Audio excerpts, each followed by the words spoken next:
What's up, fight fans? This is Kurt DeVille with Counterpunch Boxing News, and I have some new news concerning Lennox Lewis. Big up, England! Big up!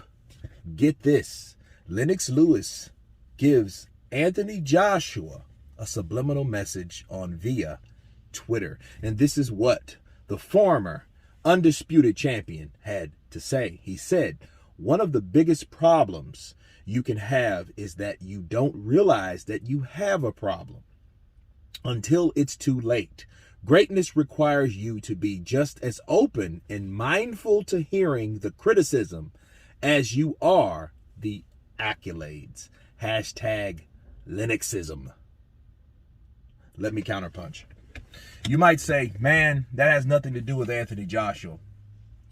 And I can counter with that. I think that has everything to do with Anthony Joshua. I think what Lennox is doing now, I think Lennox chose to keep it general simply because when he does talk about Anthony Joshua, you have a lot of people that are very sensitive when it comes to Joshua, especially after a loss.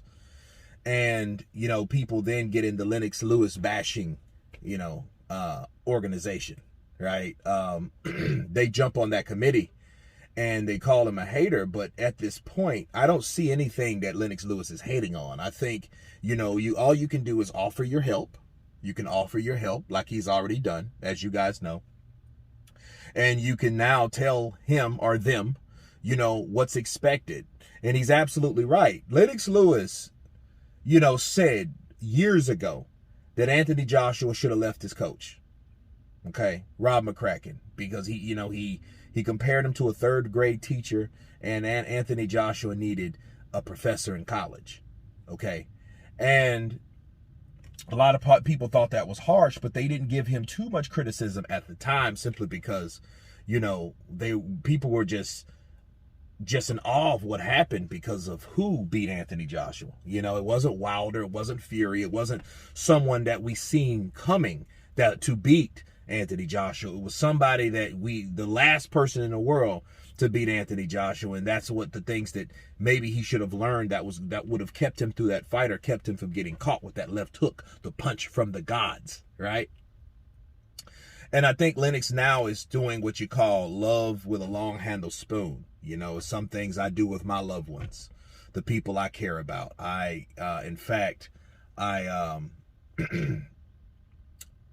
love them from a distance.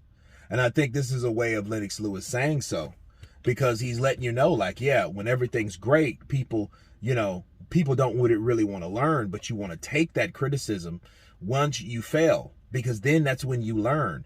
Some people, even when they fail, they're not open to optimism, right?